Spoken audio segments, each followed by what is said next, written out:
ልሳን የማይናገር አልዳንም። የመዳን የመንፈስ ቅዱስ በልሳን ሲናገር ነው አንድ ሰው መዳኑ የሚታወቀው እስከ ማለት እኮ ደርሰዋል። የተወሰኑት ናቸው እንደዚህ የሚሉት እና ወፍ እንኳ በቋንቋ ይግባባል። አህያና እንስሳ እንኳ ባይዘው በራሳቸው እንትን ይግባባሉ።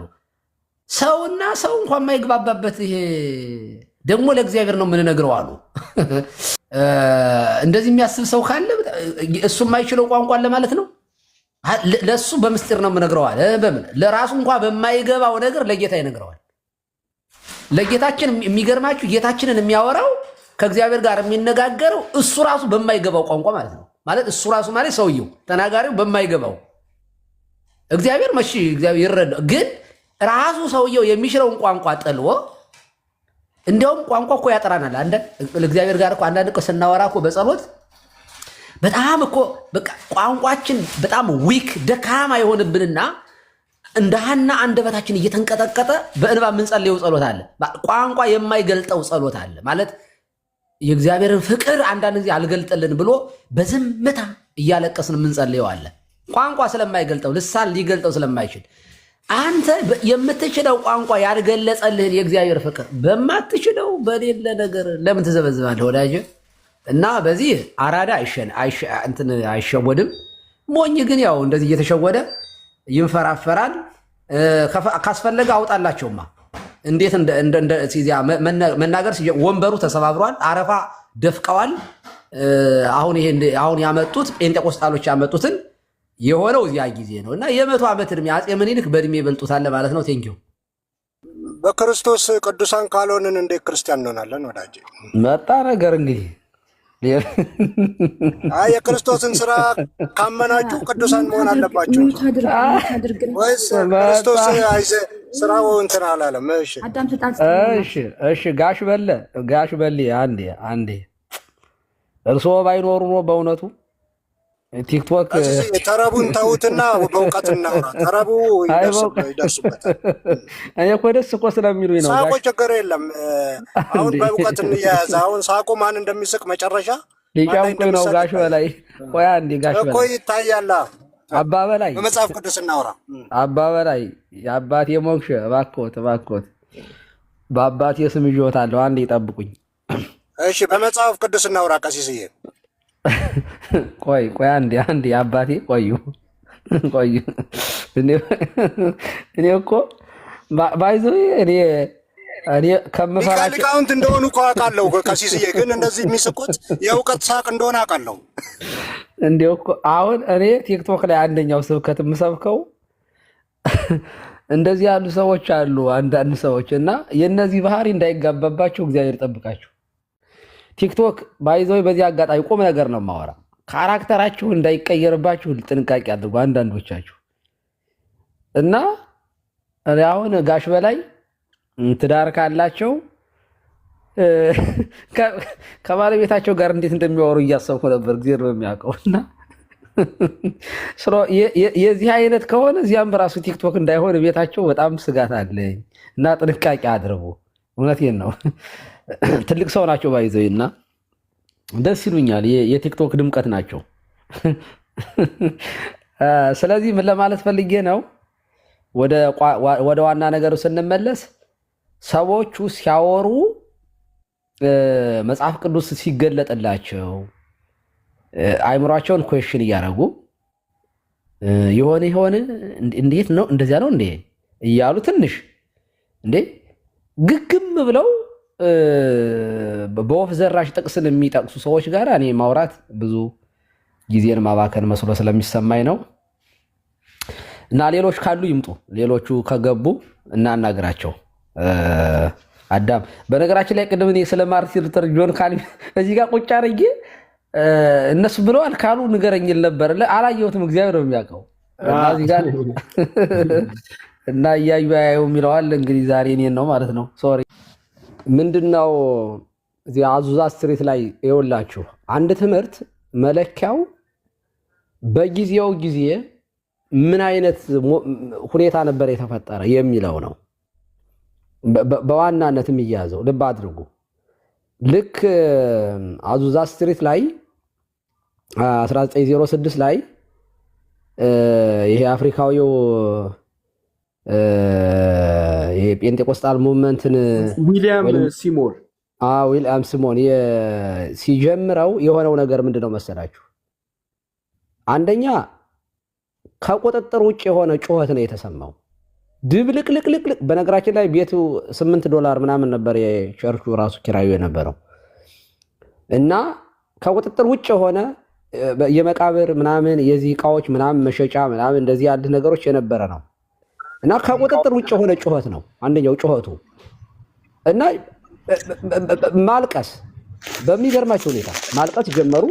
ይጮሃሉ፣ ከቁጥጥር ውጭ ይጮሃሉ። ልብ እነዚህ አሁን አጋንንታዊ ልብ አድርጉ። እነዚህ ነገሮች በእኛ ቤተክርስቲያን ውስጥ አንድ ሰው ዝም ብሎ ከቁጥጥር ውጭ ከጮኸ ማልቀስ ከጀመረ የእርኩስ መንፈስ የያዘው ሰው ነው። ሲሪየስሊ ነው የምነግራቸው። እና ማልቀስ ጀመሩ እና እንግዳ የሆኑ ድምጾች ማሰማት ጀመሩ፣ የማይታወቁ መሬት ላይ ወደቁ። መንፈራፈር ማለት ነው። መንፈራገጥ።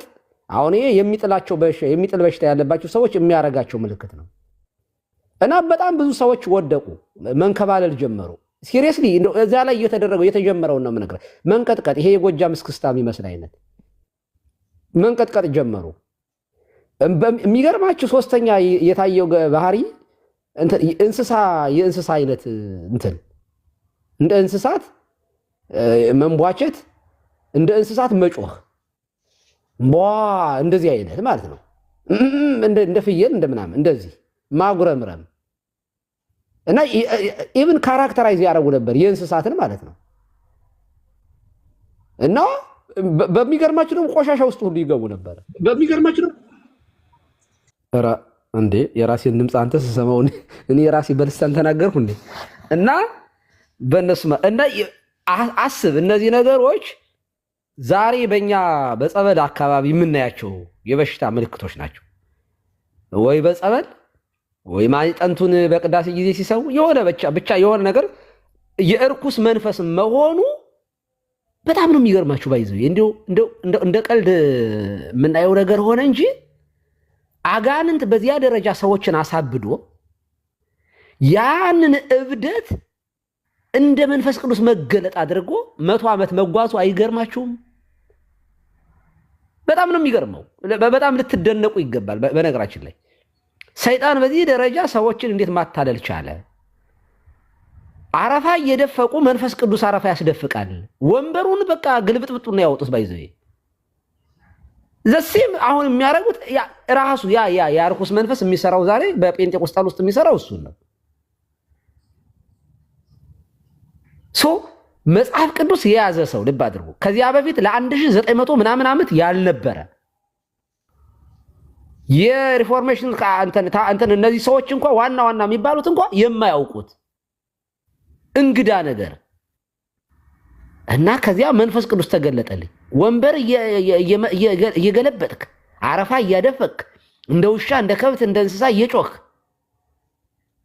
እየተንቀጠቀጥክ ኢንዛይም በአፍህ አረፋ እየደፈቀ እንዴት ይሄ የመንፈስ ቅዱስ ነው ትላለህ? ቄስ አንዴ ይቅርታና ከታች ፔትራ የሐዋርያ ሥራ ምዕራፍ 2:13ን ጠቅሶ ሌሎቹም ግን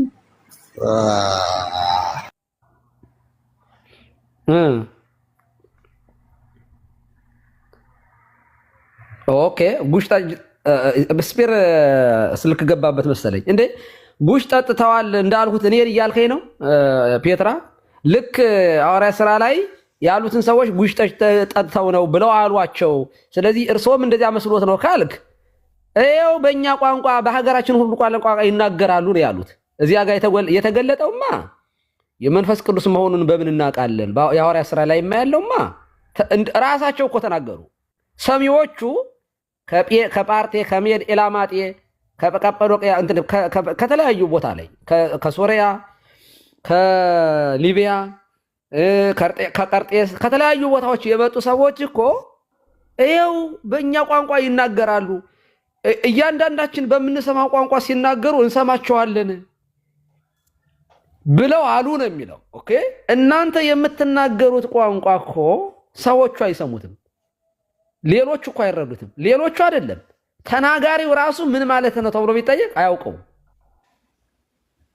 እንደዚያ ሰዎቹ እኔ አልልም ሲጀመር ማለት ይቅርታና እሺ ልጨርስ ነው። ሶማልኛ የማይችል እኔ አሁን ሶማልኛ አልችልም፣ ወይንም ደግሞ ሶማልኛ የሚባል ነገር የማያውቅ ሰው ሶማሊያ ክልል ሄዶ በሶማልኛ ቋንቋ ቢናገር መንፈስ ቅዱስ ገልጦለት ነው ልል ይችላለሁ። ለምን? የሶማሌ ሰዎች በሶማልኛ ሲያወራ ሰምተውታልና ኤቪደንስ አለ። ይሄኛው ግን ኤቪደንስ የለውም ስላችሁ ምንም ፐርፐዙ እንኳ አይታወቅም ነው። ስለዚህ የቤተ ክርስቲያን የክርስቲያን የመንፈስ ቅዱስ አድርገህ ስትናገር እኛ ይሄንን የአለመቃወም ስለማንችል ነው ትምህርቱ። ቴንኪዩ እናመሰግናለን። ላውራ ይቅርታ እኔ ቀድመሃለሁ አባቴ። እሺ ይቅርታ እኔ ቀድመሃለሁ መሰለኝ። እኔ አሁን የገባኝ ነገር ከምታወሩት አንጻር ልሳን እንዳለ ታምናላችሁ፣ ግን በጉባኤ መካከል የሚደረገው ልሳን ግን ትክክል አይደለም ነው መሰል ጥያቄው። አይደለም ያዙዛውን ስትሬት ነው ማናምነው ማለት ያዙዛ ስትሬት። አዎ በቤተ ክርስቲያን ያለውን ሳይሆን የቤተ ክርስቲያኑን የሐዋርያት ሥራ ምዕራፍ 2 ላይ ያለው ልሳን ዛሬም ሊደረግ ይችላል ብለን እናምናለን። ያ ግን የሰዎች ቋንቋ ነው። በሌላ አነጋገር ምን ማለት ነው? አማርኛ ተናጋሪዎች ሰዎች በኦሮምኛ እንደመናገር፣ ኦሮምኛ ተናጋሪ በአማርኛ ሲያወራ በመማር ወይም በመልመድ ሳይሆን በመማር ሳይሆን ተገልጦላቸው ነው። የሐዋርያት ሥራ ላይ ያለው እንደዚያ ስለሆነ ቆሮንቶስ ላይ ያለውስ መጀመሪያ ቅድም የጠቀስከውን ይሄንን አስረዳ እንጂ ልሳን ማለት በነገራችን ላይ የሐዋርያት ሥራ ልክ ነው፣ ትክክል ነው፣ እንደዛ ነው። ቻይና ብሄር ለምሳሌ ቻይነኛ እንድናገር ያደርገኛል። እሱ ነው ቋንቋ ማለት እሱ ነው። በተለየ ቋንቋ ሳይሆን በቃ በነዛ ሀገር ሰዎች ቋንቋ እንድናገር ያደርገኛል ሐዋርያት ሥራ። እነሱንም እንደዛ ነው ያደረጋቸው። ከዚያ በላይ ይኸውልህ አሁን እዚያ ጋር አንደኛ እዚያ ጋር የተገለጠው የቋንቋው ሐዋርያት የተናገሩትን የሰዎችን ቋንቋን የተናገሩት መስማታቸው አይደለም። ትልቁ ቁም ነገሩ መስማታቸው ብቻ አይደለም። ምልክቱ ማንፈራፈር የለም። አዙዛ ስትሪት ላይ ስትሄድ ሲንፈራፈሩ ታገኛለህ። አረፋ ማድፈቅ የለም። አረፋ ሲያደፍቅ ታያለህ። ጴንጤቆስጤ አሁን እንደዚህ ያለ ነገር ሲነሳ አይተህ ከሆነ የጎንደር ሰሞኑን ሰሜኑን ለኢየሱስ ብሎ አንዱ ሆዶ ያንን ጤነኛውን ህዝብ ሳይቀር ሲያሳብድ ነበር። ይሄ እነዩ ጩፋ የሚያደርጉት ማለት ነው ይባላል። ሄዶ ይወድቃል ሲባል ሄዶ አረፋ ያደፍቃል።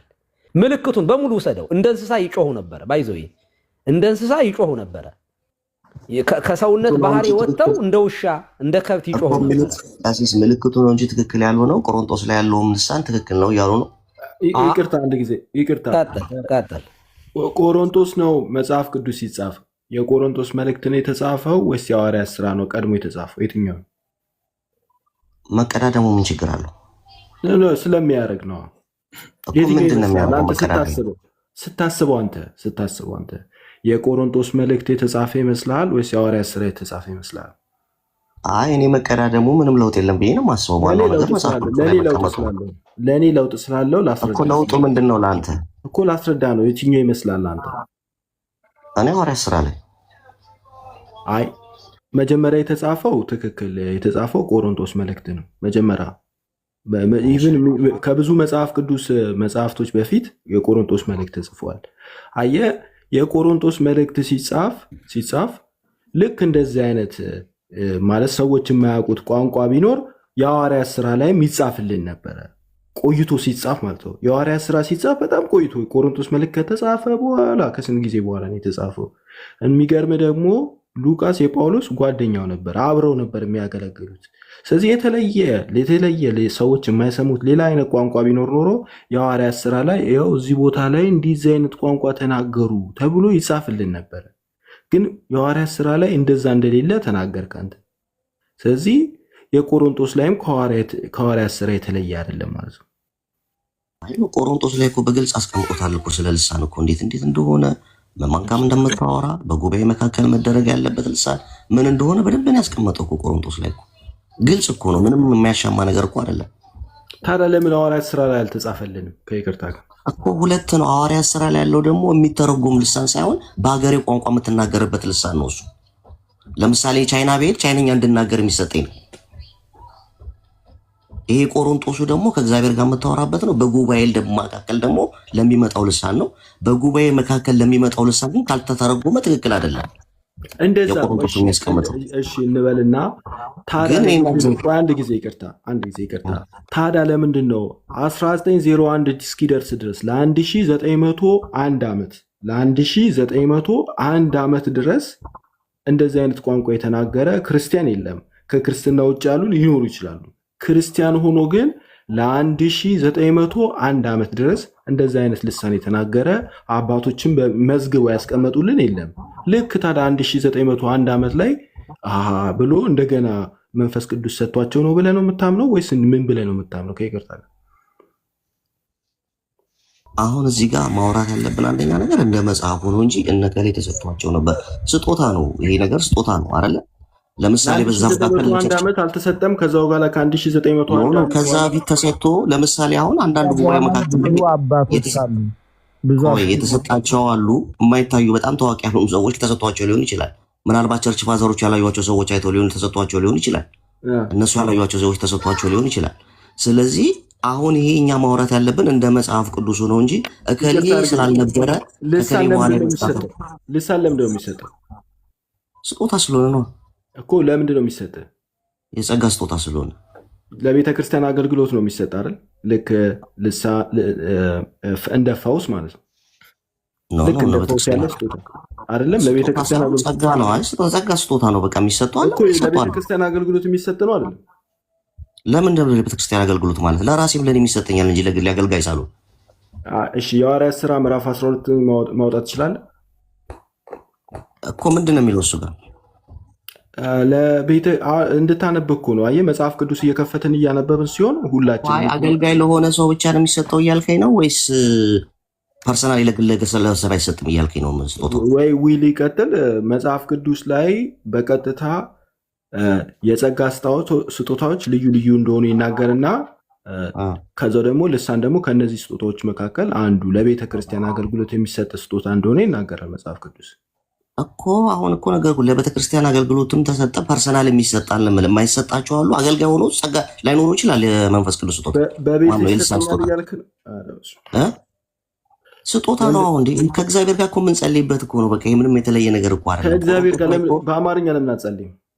ትጸልያለህ፣ መብት ነው። በአማርኛም ትጸልያለህ። ግን አንዳንዴ በልሳን ልጸልይ የምትችልበት ጊዜ አለ፣ የማትጸልይበት ጊዜ አለ። ይሄ እንደ ስጦታ ነው። ስጦታው መጽሐፍ ቅዱሳዊ አድርገው ከይቅርታ ጋር ይኸው መጽሐፍ ቅዱስ ላይ እኮ ይናገራል እኮ ቆሮንቶስ ላይ አይደል? በልሳን የሚናገርስ ለእግዚአብሔር እንጂ ለሰው አይናገርም ይላል እኮ። እሺ ለሰው አይናገር ምን ማለት ነው? ትነጋገራለህ ከእግዚአብሔር ጋር ማለት ነው። ለሰው ሳይሆን ከራሴ ጋር ከስነጋገር ከእግዚአብሔር ጋር እነጋገራለሁ በልሳን ማለት ነው። ስለዚህ በልሳን ታዲያ ቸርች ላይ ታዲያ ቆማችሁ ለምንድን ነው የምትናገሩት? እሱ ትክክል አይደለም እኮ ነው። ለጉባኤ እስከመጣ ድረስ ጉባኤው ላይ መተርጎም አለበት። እሱ ደግሞ አለ መተርጎም አለበት። ካልተተረጎም እኛ አንድም ቀን በጴንጤቆስጣል አዳራሽ ውስጥ ማለት በግሉ ሰው ሲጸልይ አይተን አይደለም አሁን እየሞገትናችሁ ያለ ነው ማለት ቤታችሁ ቁጭ ብላችሁ አይተና ሳይሆን በየአደባባዩ በሄዳችሁበት ሁሉ ታወሩታላችሁ። ሰዎቹ አያዳምጡትም። ኢቭን ምን ማለት ነው ተብለው ቢጠየቁ ሰዎቹ ተናጋሪዎቹም አያውቁትም። ስለዚህ በየትኛውም የጴንጤቆስጣል አዳራሽ የሚነገረው በሙሉ የሚባለው ነገር በሙሉ አጋንንታዊ ነው ብለህ ታምናለህ? ካልተተረጎመ ትክክል አይደለም። ስለዚህ በሙሉ የሚያደርጉት ነገር አጋንንታዊ ነው ብለህ ታምናለህ? አዎ ካልተተረጎመ፣ ተርጓሚ ከሌለ ይተርጉም ይላል። አንድ ሁለት ሶስት ከሆነ መተርጎም አለበት። ልገልጽላቸው የምፈልገው ነገር አለ። አንተም ጴንጤቆስጣል ነህ ወዳጄ? መጀመሪያ ምድብ አያውጡ። ሁለተኛ የምጠይቀው ጥያቄም ስላለ ማወቅ ፈልጋለሁ ስለርሱ። ቆይ ምንድን ነህ አንተ? ቆይ አሁን ፕሮቴስታንት ነህ? ጴንጤቆስጣል ነህ? ይኸውልህ አንደኛ ነገር ይኸውላችሁ በደንብ እያሰመርን ነው የምንነግራችሁ። አንደኛ ከቤተ ክርስቲያን ተወግዘው ተለይተው ለወጡ ሰዎች መንፈስ ቅዱስ ስጦታውን አይሰጥም። ለኛ ለማስረዳት ከሆነ የመጣችሁት ከቤተ ክርስቲያን ተወግዘህ ከቤተ ክርስቲያን ተለይተህ ከቤተ ክርስቲያን ተገንጥሎ ለወጣ ሰው መንፈስ ቅዱስ ጸጋውን አይሰጥም። ከሰጠውም የመዳን በር ነው የሚከፍትለት መንፈስ ቅዱስ እንዲመጣ እንዲመለስ ንስሐ እንዲገባ ወደ ቤተ ክርስቲያን እንዲመጣ ነው እንጂ መንፈስ ቅዱስ የሚያደርገው ተወግዘህ ወጥተህ በምንፍቅና ከቤተ ክርስቲያን ተለይተህ መንፈስ ቅዱስ ጸጋውን ሊሰጥህ አይችልም። አንደኛውም በነገራችን ላይ በጣም ጴንጤቆስጣሎች መመርመር ያለባችሁ ይሄንን ነው። እንደ ጤነኛ እንደ ባለ አእምሮ ካሰባችሁት አንደኛ ራሳችሁን እንደ ቸርች አድርጋችሁ እንዳትቆጥሩት፣ እንዳትሳሳቱ። አውት ኦፍ ዘ ቸርች ናቸው ያላችሁት። ከቤተ ክርስቲያን ውጭ ናቸው ያላችሁት። ከቤተ ክርስቲያን ውጭ ሆኖ ደግሞ መንፈስ ቅዱስ ጸጋ ይሄ ስልሳናው እናንተ የምትሉት እንኳን የመንፈስ ቅዱስ ያ የሐዋርያት ሥራ ምዕራፍ ላይ 2 ላይ እንኳን ያለው ለእናንተ አይሰጣችሁም። ለምን? ከቤተ ክርስቲያን ውጭ ጸጋውን አይሰጥም እግዚአብሔር። ምን ማለት ነው? ከሰጠ ከቤተ ክርስቲያን ውጭ ላሉት የሚሰጠው ጥሪውን ነው የሚሰጠው። እንድትድኑ ልባችሁን ከፍቶ በወንጌል እንድታምኑ ሊያደርግ ይችላል። መንፈስ ቅዱስ ይጠራል። ምክንያቱም የጠራን በቅዱሱ አጠራር የጠራን እሱ ስለሆነ ዛሬም መንፈስ ቅዱስ ይጠራል ያላመኑትን እንደዚያ ያደርጋል። ከዛ በተረፈ ግን ነው የምልህ መጽሐፍ ቅዱሳዊ ቃል በመጽሐፍ ቅዱሳዊ ነገር አስረዱኝ። ይሄ ቦታ ላይ እንደዚህ ተብሎ ተጽፏል እያሉ ምን መወገዛችሁ ነው? እኔ ጋር ጨርስና እንዴ እኮ ከዛ በኋላ በተራ ብናወራ ይሻላል። አፖስትል ተናገደንና በአክብሮት ማታወራ ከሆነ በቃ ታች ሄደህ እንትን ትላለህ። ችግር የለውም። እኔ እወጣለሁ ከፈለክም፣ ግን ይኸውልህ እወጣለሁ እና ቆይ ኦኬ፣ እንደሱ ነው ይሻላል። ስለዚህ ይኸውላችሁ ለእኛማ ማስረጃው ይኸውላችሁ መጽሐፍ ቅዱሳዊ እንዳልሆነ በሁለት ነገር ልግለጽላችሁ ባጭሩ። አንደኛ ቅድም ራሳችሁ ኮንፈርም እንዳደረጋችሁት የሐዋርያት ሥራ ያመኑትን እነዚህ ምልክቶች ይከተሏቸዋል። አዎ ጌታ ብሏል። ምን በአዲስ ልሳን ይናገራሉ፣ ምናምን ድውዮችን ይፈውሳሉ ብሏል። እባብና ጊርጡን ይረግጣሉ። እውነት ነው። ይሄ አንዱ በአዲስ ቋንቋ መናገር አዎ ተፈጽሟል። መቼ? የሐዋርያት ሥራ ምዕራፍ 2 ላይ ያመኑት ሐዋርያት ስሙን ተሸክመው የወጡት እነሱ በባለ 50 ይሄ ነገር ተፈጽሟል። ተከትሎ በአዲስ ቋንቋ ተናግረዋል። በአዲስ ቋንቋ ማለት ወተናገሩ በነገረ ሁሉ በሐውርት በሀገሩ ሁሉ ቋንቋ ተናገሩ ነው የሚለው መጽሐፍ ቅዱስ። በሀገሩ ሁሉ ቋንቋ ማለት ምን ማለት ነው? በዓል ለማክበር በዓለ 50ን ከየሀገሩ የመጡ አይሁዳውያን ናቸው እዚያ ላይ የነበሩት። በነገራችን ላይ በዓል ለማክበር በመጡበት በዓለ 50 እንደሚታወቀው በብሉይ ኪዳን ይከበር ከነበሩ አንዱ በዓል ነው፣ ፋሲካ፣ እነዚህ የሚባሉት። ስለዚህ ሶስቱ በዓላት በተለይ በዓመት እስራኤላውያን በተለይ ወንዶቹ የማይቀሩባቸው በዓላቶች አንዱ ይሄ በዓለ 50 ላይ ነው። ሰዎቹ ከየሀገሩ ተሰብስበዋል። ተሰደው የነበሩ እንግዲህ እስራኤላውያን በተለያየ ጊዜ ተሰደዋል። ወደ ግብፅ የወረዱበት ጊዜ አለ። በባቢሎን ምርኮ የወረዱበት ጊዜ አለ። በፋርስ በተለያየ ጊዜ በአዲስ ኪዳን ስለዚህ በተለያየ ጊዜ ተሰደዋል። በሮማውያን በተለያየ ጊዜ ተጠቅጥቀዋል። ስለዚህ የተበተኑ እስራኤል ደግሞ ወደ ኢየሩሳሌም እየሄዱ በዓል ያከብራሉ። ኦኬ አሁን ሰዎቹ በተሰደዱበት ሀገር በአይሁዳዊነት በዚህ በዕብራይስጥ መናገሩን ከመናገር ይልቅ ተሰደው የሄዱበትን ሀገር ቋንቋ ነው የሚያወሩት። ዕብራይስጥ የማይሰሙ ሰዎች በጣም ብዙ አሉ እዚያ ውስጥ፣ ግን አይሁዳውያን ናቸው። ኦኬ ስለዚህ ቅዱስ ጴጥሮስ መንፈስ ቅዱስ ምን አደረገ? ገለጠለት፣ ለሐዋርያት ገለጠላቸው። ለምን? እዚያ ውስጥ የነበሩ ከተለያየ ዓለም የመጡ እዚያ ተዘርዝረዋል ሀገራቶችም የመጡ አይሁዳውያን እንዲሰሙ ሰምተው እንዲድኑ ነው። ታዲያ ሰሚዎቹ ምን አሉ? እዚያው የሐዋርያት ሥራ ምዕራፍ 2 ቁጥር 8 ላይ እያንዳንዳችን በምንናገረው ቋንቋ ይናገራሉ አሉ። ኦኬ መንፈስ ቅዱስ ይናገረዋሉ ብሎ ተናግሮ ጌታችን መድኃኒታችን ኢየሱስ አስተምሮ ነበር። አዎ ተናገሩ ነው። ይሄ ደግሞ ለቤተ ክርስቲያን ነው የተሰጠው፣ ላመኑት ነው የተሰጠው። 1906 ላይ አዙዛ ስትሪት ላይ ግን ያንፈራፈራችሁ፣ አረፋ ያስደፈቃችሁ፣ ያንቀጠቀጣችሁ፣ ወንበር ያሰበራችሁ ግን ከቤተ ክርስቲያን ተወግዘው ለወጡ በምንፍቅና ለሚኖሩ ሰዎች ነው። ማን ገለጠው? እርኩስ መንፈስ። መንፈስ ቅዱስ ጸጋውን ከቤተ ክርስቲያን ውጭ ላሉ ሰዎች ስለማይሰጥ ስለማይገልጽ፣ አየህ፣ ያ ያመኑትን ያለ እነዚህስ ያላመኑ ናቸው። ለምን? ከቤተ ክርስቲያን ወጥተዋል። አዲስ ነገር ነው የሚናገሩት። ኦኬ አንደኛ ቆሮንቶስ ምዕራፍ 14 ላይ እስኪ ይሄንን ያደረገ ከሐዋርያት አንድ ጥቀሱ። ራሱ ጳውሎስ ይሄንን አድርጎታል? ከሐዋርያት ሥራ ምዕራፍ 2 የተለየ ቋንቋ ከሆነ ጳውሎስ አድርጎታል ወይ? ከሐዋርያት ሥራ ምዕራፍ 2 የተለየ ከሆነ ጴጥሮስ አድርጎታል ወይ? የነ ቅዱስ ጴጥሮስ ደቀ መዛሙርት፣ የነ ቅዱስ ጳውሎስ ደቀ መዛሙርት እነ ጢሞቴዎስ አድርገውታል? እነ ቀሌምንጦስ አድርገውታል? ከዚያ ቀጥሎ ያሉት አድርገውታል? አላደረጉትም። በቤተ ክርስቲያን ታሪክ ይሄ አይታወቅም፣ የለም። አየህ 1900 ዓመት በኋላ ግን ከቤተ ክርስቲያን የወጣ የተወገዙ አዲስ ነገር ይዘው መጡ። እሱ ምንድን ነው? መንፈራፈር፣ መንቀጥቀጥ፣ ማበድ፣ እንደ እንስሳ እንደ ውሻ መጮህ። ይሄ የመንፈስ ቅዱስ ደግሞ የማይተረጎም ኦኬ። አንተ ግን በየአደባባዩ ቸርች ላይ ቆመህ እያደረግከው ነው ስልህ በራስህ አደባባይ ላይ እንዲያውም የማይናገር ሰው መንፈስ ቅዱስ ጸጋ የለውም አልዳንም እኮ ነው የምትሉት እናንተ እኮ። በእናንተ ትምህርት ልሳንን የማይቀበሉ ሰዎች እንኳ አንዴ በእናንተ ትምህርት በእናንተ በዚህ ልሳን የምታምኑ ሰዎች እዛው እንኳ ያሉትን የልሳንን ይሄ ሉተራንን እንኳ አልዳኑም ብላችሁ ነው የምታምኑ። በምን ምክንያት?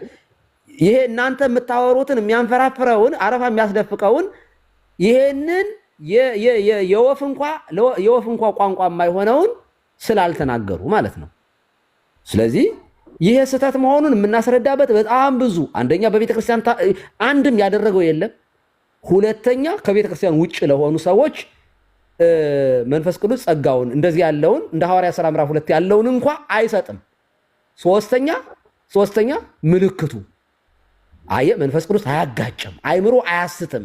አይምሮን ሁሉ የሚያልፍ ሰላም የሚሰጥ እንጂ መንፈስ ቅዱስ ወንበር የሚያሰብርህ አረፋ የሚያስደፍቅህ ተንበርክከህ እንደ እንስሳት በጉልበትህ እንደ እንስሳት ድምፅ አውጥተህ እንድትጮህ የሚያደርግህ ከሆነ እሱ እርኩስ መንፈስ ወይ አብዳ እንደተባለው ማበድ ነው። ኦኬ ማበድ ነው። ከዚህ እብደት እንድትወጡ ጌታ መንፈስ ቅዱስ ይርዳችሁ። ቴንክ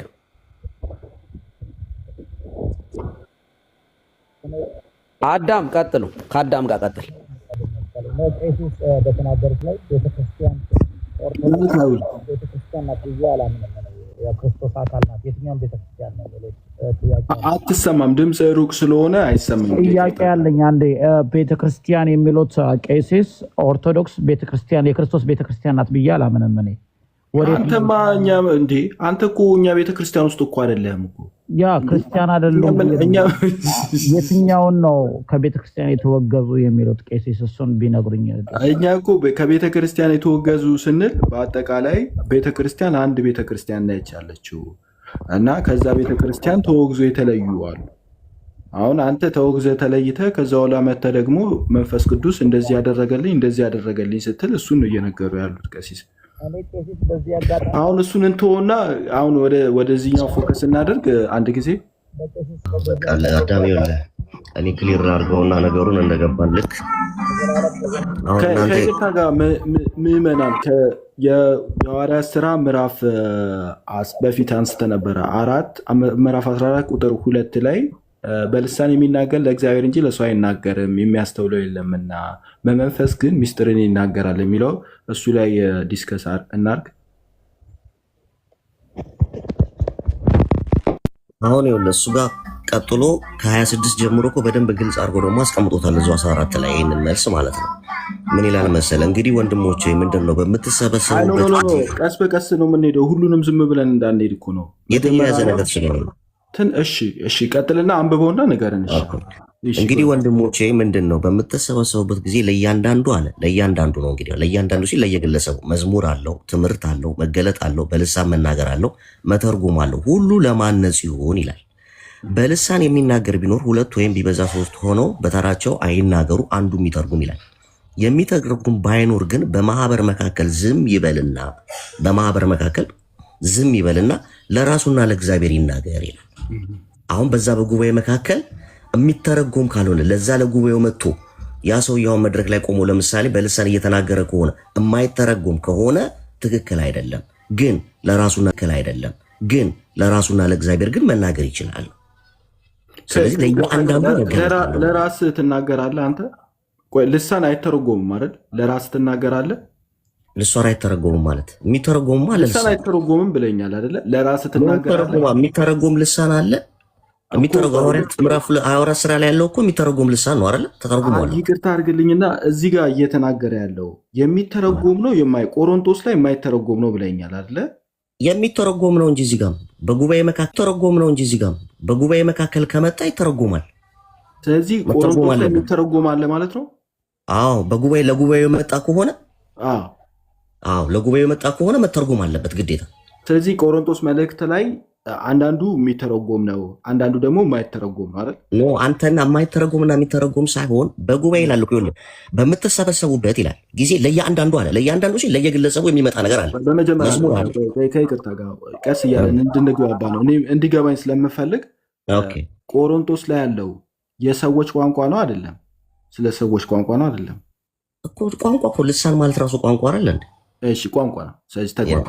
ስለዚህ ቆሮንቶስ ላይ ያለው የሚተረጎም ነው ወይስ የማይተረጎም? ፈጽሞ የሚተረጎም ነው። ለጉባኤ መካከል ከመጣ የሚተረጎም ነው፣ መተርጎም አለበት። እሺ በቃ ተረድቻለሁ። አይዊል ገብቷል። ግን ያልኩህን አንተ በጣም ገብተኛል፣ ተረድቻለሁ በደምብ። በጉባኤ እኮ አስረዳለሁ። ለየአንዳንዱ ሲል ትናገራለህ። ምዕመናን አንተ ጋር አይዊል አለ አይዊል አለ የለም መሰለኝ። ከሌለ በቃ አቲንግ እንትን ብላለች። እሺ አይዊል አለ።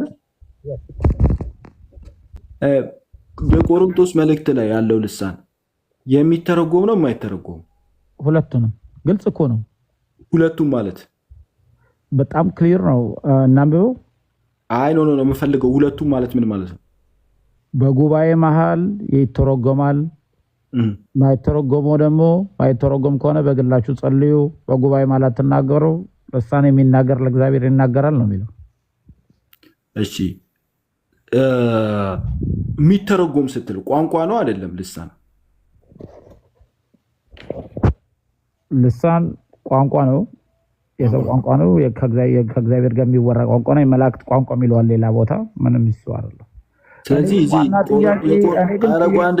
አንድ ጊዜ እየሰማው እንዴት ነው ዛሬ በጣም ጥሩ መረዳት ያላቸው ሰዎች ስለመጣችሁ። ስለዚህ የቆሮንቶስ መልእክት ላይ ያለው ልሳን የሚተረጎምም ነው የማይተረጎምም ነው፣ ግን ቋንቋ እንደሆነ ተስማማችሁ። የሚተረጎምም ነው የማይተረጎምም ነው፣ ግን ቋንቋ ነው። በማህበር መካከል ከሆነ ይተረጎማል፣ በማህበር መካከል ካልሆነ አይተረጎምም አልከኝ። እሺ አሌክስ አለ። አሌክስ ይቅርታ አይዊል ከዛው በአንድ ጊዜ ስንት ጥያቄ ስላለኝ ነው። አሌክስ ቆሮንቶስ መልእክት ላይ ያለው አሌክስ የቆሮንቶስ መልእክት ላይ ያለው ልሳን የሚተረጎም ነው የማይተረጎም? ሁለቱንም ነው። ሁለቱም ነው።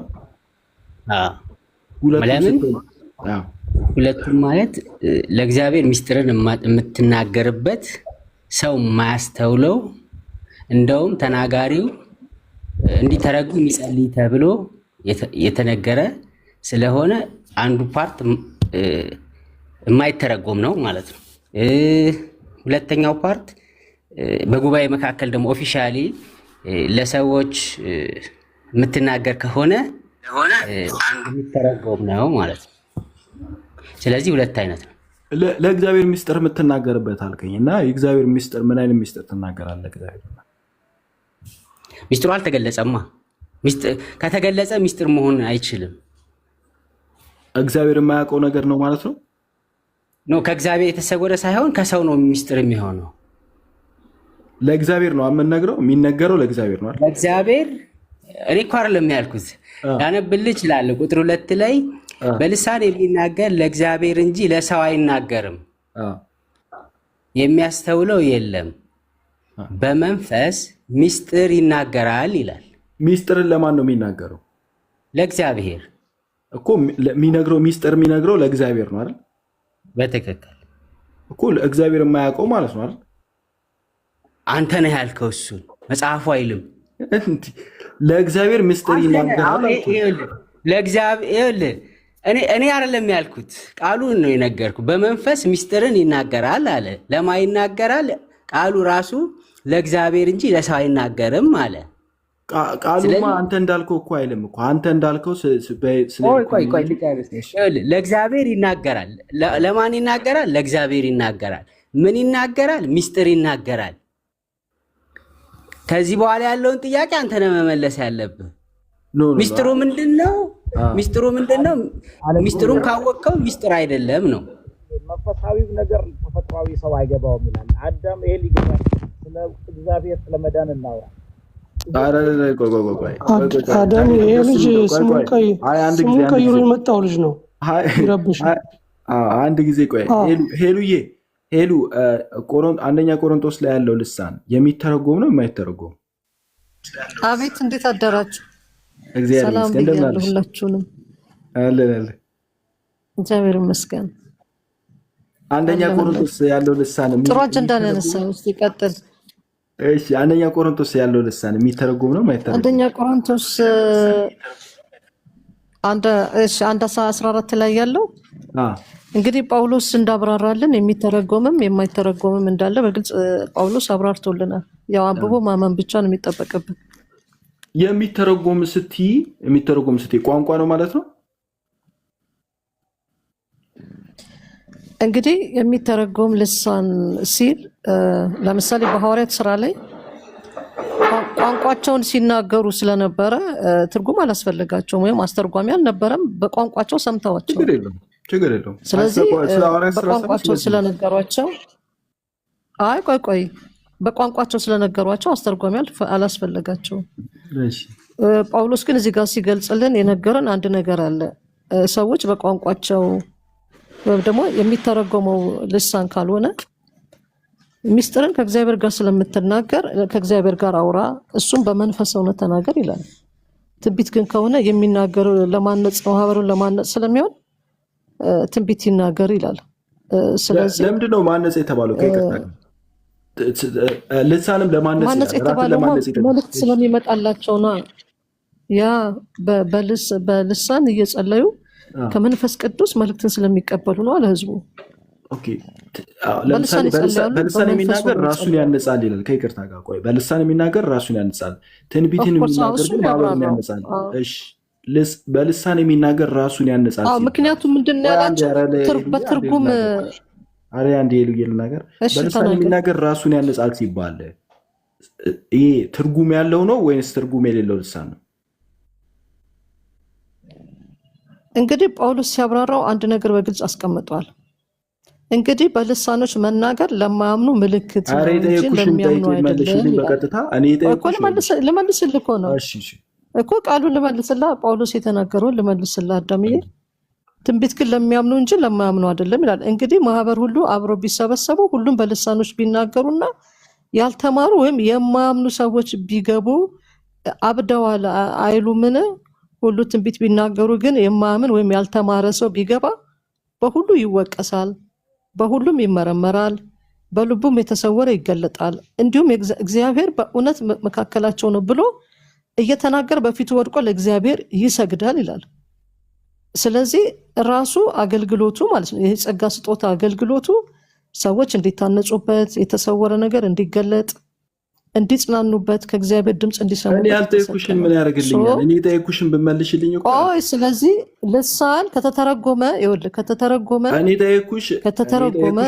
ሰዎች ይታነጹበታል። እኔ የጠየኩሽ ጥያቄ በልሳን የሚናገር ራሱን ያነጻል ይላል ቁጥር 4 ላይ። ስለዚህ ይህ የሚተረጎም ልሳን ነው? የሚተረጎም ልሳን ነው አላለም። ትርጉም እንዲሰጣችሁ ራሱን ያነጻል ይላል። ራሱ ካነጸ የሚተረጎም ነው የማይተረጎም? መተርጎም ካልቻልክ ነው ያለው። አሁን ለመሰለ አንደኛ ነገር ቅድም አነሳው። እኔ የጠየኩሽ እኮ ቋንቋ ይተረጎማል። ቆይ አይደለም አሁን ተርጉም ሲል ቆይ እኮ ተርጉም ተርጉም ነው አለ። ጥያቄው ነጥቡን ተርጉሙ ነው። በጉባኤ መካከል ከሆነ የምታደርጉት በልሳን የምትጸሉት በጉባኤ መካከል ከሆነ ቁጥር 4 ነው የፈለኩት እኮ። ለምን እንደምትዘዩ አልገባኝም። አዳም አንተ በምትፈልገው መንገድ እሺ፣ አይተረጎም በይኝ። እሺ ወይ ተርጉም እየተማማርን ከሆነ እኔ ከክፍሉ ጭንም አላወራም። እየነገርኩ ያለሁት ስለ ቆሮንቶስ መልእክት ሆነ እያወራን ያለ ነው። እኔ ስለ ቆሮንቶስ መልእክት ሰዎች ስለሚያወሩት ነገር ከሆነ እየጠየከኝ ያለው እኔ ስለ ቁጥር 4 ነው የፈለኩት። ስለ ቆሮንቶስ መልእክት አለ ቁጥር 4። እሺ ቁጥር 4 ላይ እሺ ቁጥር 4 ላይ እሺ ቁጥር 4 ላይ ምንድን ነው የሚለው? ለሰው ይናገራል፣ በልሳን የሚናገር ራሱን ያንጻል ይላል። ይሄን የፈለከው? ራሱን ያንጻል። ስለዚህ የሚተረጎም ነው የፈለከው አዳም? ራሱን ያንጻል። የሚተረጎም ነው የማይተረጎም? ጥሩ። ይሄን ቁጥር 2 ላይ ግልጽ አድርጎታል። ይልቁንም ይልና በልሳን የሚናገርስ ለእግዚአብሔር እንጂ ለሰው አይናገርም፣ የሚያስተውለውም የለምና በመንፈስ ግን ምስጢርን ይናገራል ይላል እዚህ ጋር።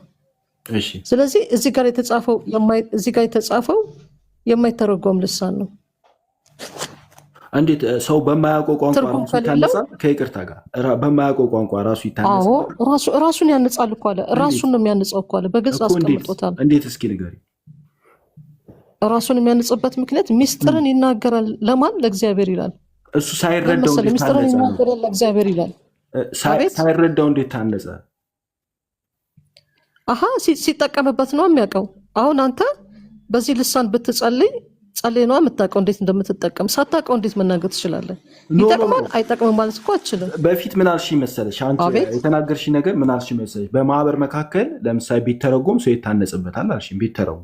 ቢተረጎም ሰው ይታነጽበታል አልሽ። አሁን ደግሞ ይታነጽበታል ይላል። በልሳን የሚናገር ራሱ ይታነጻል፣ ራሱን ያነጻል አለ። ስለዚህ ትርጉም ካልተረዳው እንዴት ይታነጻል? እዛ ጋር ሲተረጎም ይታነጻል አልሽ፣ እዚህ ጋር ደግሞ ሳይተረጎም እንዴት በጣም ጥሩ። ስለዚህ አሁን ሳብራራ እንዳታስቆመኝ አዳም። ማብራራበት ምክንያት ምንድን ነው? የክፍሉ አውድ ነው። በክፍሉ አውድ መጀመሪያ መስማማት አለብን። ይሄ የክፍል አውድ የተጻፈበት ምክንያት ምንድን ነው ነው የተጻፈበት ምክንያት እሱ ማንሳት አለብን እንድንግባባ። ሁለቱን ነገር ለምን አነሳ የሚለውን መልስ እንድናገኝ ማለት ነው። የክፍሉ አውድ የተጻፈበት ኮንቴክስት የቆሮንቶስ ቤተክርስቲያን በጸጋ ስጦታ መትረፍረፈውና ደግሞ ጸጋውን ደግሞ በአግባብና በስነ ምግባር አለመጠቀሟ እርማት ለመስጠት የተጻፈ መልእክት ነው። በልሳን ሁሉም ይጸልያሉ፣ የሚያምኑም የማምኑም ሰዎች አሉ። ስለዚህ በጉባኤው መካከል የሚሰማለ፣ የማይሰማለ፣ የተተረጎማለ፣ የማይተረጎማለ። ሁለቱ ጸጋዎች ስላሉ አሁን ለጉባኤው የሚጠቅመው ሰው ሰምቶ እንዲታነጽበት፣ ሰው በቋንቋው እንዲሰማ በትንቢት ብታገለግሉ ይሻላል። ትርጉም ያልተሰጣችሁ ግን ለራሳችሁ ጸልዩ፣ ራሳችሁ ታነጹበት፣ ምስጢርን ከፈጣሪ ጋር አውሩበት እያለ እየመከራቸው ነው ያለው። በዚህ ትስማማለህ? እኔ ምንም በኮንቴክስቱ ትስማማለህ? እሱ ምንም ችግር የለብኝ። መጀመሪያ በዚህ እንስማማ። መጀመሪያ በዚህ እንስማማ። እኔ መስማት ፈልገው የአንቺን መልስ ነው። ቁጥር 4 ላይ ያለሽን መልስ ብቻ መመለስ ማዳመጥ ነው ፈልገው። ነገርኩህ እኮ አይደል? ነገርኩህ እኮ ቁጥር 4 ምንም አልነገርሽኝም እኮ እየጠበኩሽ ነው እስክትመልሽ። በልሳን የሚናገር ራሱን ያንጻል፣ ትንቢት የሚናገር ግን ማህበሩን ያንጻል ይላል። ትክክል። ሁላችሁ በልሳኖች ልትናገሩ እወድ ነበር፣ ትንቢት ልትናገሩ ግን ከዚህ ይልቅ እወዳለሁ። ምንድን ነው ጳውሎስ እያለ ያለው? እዚህ ክፍሉ ላይ እያለ ያለው ስለ ማህበሩ መታነጽ ነው እያወራ ያለው እንጂ ልሳን ጸልዩ አትጸልዩ፣ ትንቢት ጸልዩ አትጸልዩ አይደለም እያለ ያለው። በማህበር መካከል ስትሰበሰቡ የሚተረጎም ልሳን ያላችሁ በአደባባይ ተናገሩ ነው።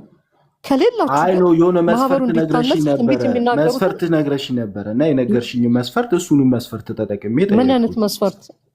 ልሳን በማህበር መካከል ቢተረጎም ማህበሩ ይታነጽበታል ብለሽ አልሽ። ከዛ በኋላ ያው እዚህ ጋር ደግሞ ራሱን ያነጻል አለ።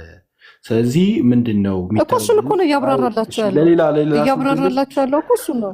ምናልባት ምዕመናን እሱን የማትተረጉም ከሆነ ለራስህ ጸልይና ታነጽበት ነው እያለ ያለው። ምንም እኮ ግልጽ እኮ ነው። እሺ ምዕመናን አንተስ ምን ትላለህ? እዚህ ጋር ቁጥር 4 ላይ ያለው የሚተረጎም ነው። ለምን መሰለህ አይደለም ቁጥር 28 ላይ እኮ የሚናገረው ነገር ደግሞ ትልበልና ኦልሬዲ አሁን ትንቢት ሲል እዚህ ጋር ትንቢት የሚናገር ማህበሩን ያንጻል ሲል ማህበሩ ላይ የሚመጣው ትንቢት ላልዳኑ ሰዎች ቢገቡ ለምሳሌ እዛ ውስጥ ማን እግዚአብሔር ናቸው ትክክል ናቸው ብሎ እንደ ምልክትም እንዲሆናቸው ስለተፈለገ ነው። ማህበሩን ያንጻል። መልእክቱ ትክክል ከሆነ የሚመጣው ነገር ትክክል ከሆነ እዚህ ጋር በልሳን የሚናገር ራሱን ያንጻል ሲል እኔ አሁን በልሳን ከራሴ ጋር ስናገር እኮ ይገባኛል እኮ መጸለዩ ስለምን እንደሆነ አውቃለሁ እኮ በደንብ እኮ ለራሴ የሚገባኝ እኮ በደንብ ነው የምረዳው እኮ። ስለዚህ ራሴን እያነጽኩበት ነው ለራሴ ከእግዚአብሔር ጋር የምነጋገርበት። ግን ይገባኛል። እኔ የምጸልየው አውቀዋለሁ። የምጸልየውን በልሳን እየጸለይኩ ስለምን ለምን እንዴት እንደሆነ ጸልያለሁ፣ አውቃለሁ። በደንብ ነው የሚገባኝ። ስለዚህ ራሴን እያነጽከ ነው ሲለስ ለእኔ ገብቶኝ እያነጽኩበት ነው። ስለዚህ ለራሴ ትርጉም ሰጥቶኝ ነው የምጸልይበት በልሳን ስጸልይ ከራሴ ጋር ራሱ እንጂ ትርጉም ሳይሰጠኝ አይደለም የምጸልይበት። ትርጉም ሰጥቶኝ ገብቶኝ ወደ ላይ ከፍ በልና ቁጥር 2 ላይ በልሳን የሚናገር ለእግዚአብሔር እንጂ ለሰው አይናገርም። እዚህ ጋር ተስማማን። ቅዱስ ዮሐንስ አፈወርቅም እንደዛ ብለው ነው የሚተረጉሙት። በልሳን የሚናገር ለእግዚአብሔር እንጂ ለሰው አይናገርም የሚያስተውለው የለምና። ምላሹን ሲሰጥ በልሳን የሚናገር አለ። በልሳን የሚናገር ለእግዚአብሔር እንጂ ለሰው አይናገርም ማለት። ምክንያቱም ደግሞ ምን ያስቀምጣል መሰለ? የሚያስተውለው የለምና፣ አንደርስታንድ የሚያደርገው የለም፣ የሚረዳው የለም። አሁን ለምሳሌ እኔ እዚህ መጥቼ ቻይንኛ ብናገር ሰው ካልተረዳኝ፣ እግዚአብሔር ግን ሰምቶኛል አይደል? ቻይንኛ ብናገር የት መጥተህ? እዚህ መጥቼ እዚህ አንተ ትሰማለህ እንዴ ቻይንኛ? አልሰማም። ቻይንኛ የማትሰማ ከሆነ እዚህ መጥቼ ለምሳሌ እኔ ቻይንኛ ተናገርኩኝ፣ አንተ አልሰማኝም፣ አንተ አልተረዳኝም፣ አንደርስታንድ አላረከኝም። ነገር ግን እግዚአብሔር ሰምቶኛል አይደል? ማለት እኛ በጉባኤ መካከል እያወራህ ነው፣ እኔ ጋር ያለው እያወራህ ነው በቻይንኛ። እኔ ያለው ጉባኤ መካከል ሰዎች ባሉበት ሰዎች በተሰበሰቡ። ትክክል አይደለም። ለጉባኤ ነው የሚመጣው ያ መልእክት ትክክለኛ ለጉባኤው ስለሆነ የሚመጣው እዛ ጋር ለጉባኤው መተርጉም ነው። ስለ ቁጥር 2 እኮ ነው እየጠየቅኩ ያለሁት። ቁጥር 4 ላይ ስለተስማማም ስለ ቁጥር 2 እየሄድኩ ነው። ከአንተ ጋር ሌሉ ሰው ከአንተ ጋር ተስማምቻለሁ። ቁጥር 2 ቁጥር 2 የሚለው እኮ በልሳን የሚናገር ለእግዚአብሔር እንጂ ለሰው አይናገርም የሚያስተውለው ለምና በመንፈስ ምስጢር ይናገራል ይላል። ስለዚህ ስለ ግለሰብ ነው እየተናገረ። ቁጥር 2 ላይ ለእግዚአብሔር ነው የሚናገረው የተባለው ለእግዚአብሔር እንጂ ለሰው አይናገርም የተባለው ሰው ስለማያስተውል እንጂ አዳም ለምን ሰንጥቀህ አይደለም? ለምን የክፍሉን ሙሉ ሀሳብ ለምን አትይዝም? ሰንጥቀህ በቁጥር ለምን ሀሳቡን ለመረዳት ትሞክራለህ? አዳም እየተረዳን እንድንሄድ እኮ ነው። ሙሉን በአንድ ጊዜ አንሄድም። አይደለም እየሰነጠቅከው ነው። አይደለም መጽሐፍ ቅዱስ ስታጠና ቨርስ ባይ ቨርስ ቁጥር እየሰነጠቅክ ነው እንደምታነበው። አልገባኝም። መጽሐፍ ቅዱስ አጠናን ራሱ አልገባኝም። ኖ አይ እያነበብን ከዛ በኋላ እዚህ ጋር ትክክል ነው እንደዚህ ነው የምንረዳው። እናንተ እኮ ምን አልሽ? ስለዚህ እንደሱ ደግሞ ከሆነ ለመሰለ አዳም እንድንግባባ ቁጥር 4 ላይ ብቻ ብለህ መቆም የለብህማ። እንደዛ እኮ እንደዛ አላልኩም። እኔ በፊት ቁጥር 4 ላይ እስከ መጨረሻው እንሂድ። እሺ ቁጥር 4 ላይ ለምን እንደጠየኩሽ ሰማሽ? እንትን እንዳላረገውና ቁጥር 4 ላይ የጠየኩሽ ምክንያት ምንድነው መሰለሽ? ስለሚተረጎምና አይተረጎም የሚለውን ስላነሳችሁ ነው እንጂ ስለሌላ አይደለም። አሁን ግን ከቁጥር 2 እኛ እኮ አይደለም ያልነው። ይኸውልህ አዳም እኛ እኮ አይደለም ያልነው። ይሄንን ክፍሉን ሙሉን ስታነበው ሁለት ነገር በንጽጽር የተቀመጠ ነገር አለ። ይህን መጀመሪያ መረዳት አለብን። በንጽጽር የተቀመጠ ነገር አለ። ንጽጽሩ ምንድን ነው? ጉባኤ ነው። የመጀመሪያ ታርጌቱ ጉባኤ ነው። በጉባኤ ውስጥ ያሉ አገልጋዮች አሉ አለ። ጉባኤ ስለማነጽና ማህበሩ መታነጽ ጉባኤ ስለሚያነጽ ነገር ነው። ጉባኤው ሊታነጽ ስለሚገባው ነገር ነው እየተናገረ ያለው።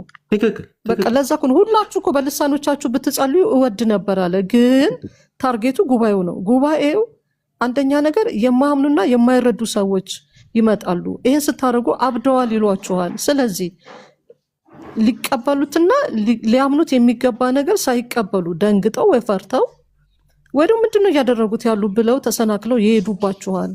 ስለዚህ መተው ከእግዚአብሔር መስማት እያለባቸው በዚህ ምክንያት እንዳይቀርባቸው ፕሊዝ አታድርጉት ነው እያላቸው ያለው።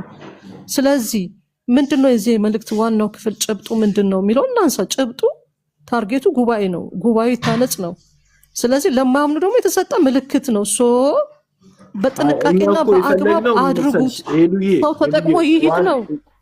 የማትተረጉሙ ከሆነ ኦኬ። እሱም እኮ የማትተረጉሙ ከሆነ ቁጥር 28 ላይ ስንሄድ ራሱ ችግር ይመጣል እኮ። ለዛ እኮ ነው ከቁጥር 2 ጀምረን ወደታች ስንሄድ እየተግባባን እንድንሄድ ብዬ ነው እንጂ ቁጥር 28 ላይ ስንሄድ ለራሱና ለእግዚአብሔር ይላል እና ለራሱና ለእግዚአብሔር ምን ብላችሁ እንደምትፈቱ ራሱ መስማት እፈልጋለሁ፣ እንዴት እንደምትፈቱት። ግን ከላይ ጀምረን ወደታችን እንውረድ ብዬ ነው። 4ን ጠየቅኩኝ። ትክክል እኮ ነው አዳም። የሚተረጉም ሰው ስጦታው የሌለው ሰው ከሌለ የሚሆነው አገልግሎቱ ለእግዚአብሔርና ለራሱ ነው የሚናገረው። ስለዚህ ለራሱና ለእግዚአብሔር የሚናገር ከሆነ ደግሞ የሚመጣው ሰው አይጠቀምበትም። ስለዚህ ከመጥቀም አንጻር በንጽጽር ይህን ትንቢትን አስቀድም ለሱ ብልጫ ስጡ ነው እያለ ያለው። ከዚህ ውጭ ለዚህ አውድ ላይ እዚህ አንደኛ ቆሮንቶስ 14 ላይ ከዚህ ውጭ ሌላ መልእክት አለ? አጠቃላይ ክፍሉን ስትረዳ አዳም ሄዱዬ ለምን እንትን ረጋ ብለን ማውራት እንዳልቻልን አልገባኝም። እኔ እየነገርኳቸው ያለሁት መጀመሪያ የሐዋርያት ሥራ ምዕራፍ 2ን እሱ የሚተረጎም ነው። ቆሮንቶስ ግን የማይተረጎምና የሚተረጎም ነው። እንደው ለመጀመሪያ ጊዜ ነው የራሱ የሰማሁት የሚተረጎምና የማይተረጎም ቆሮንቶስ ላይ አለ ብላችሁ ያላችሁት እኔ ሰምቼም አላውቅም በሙሉ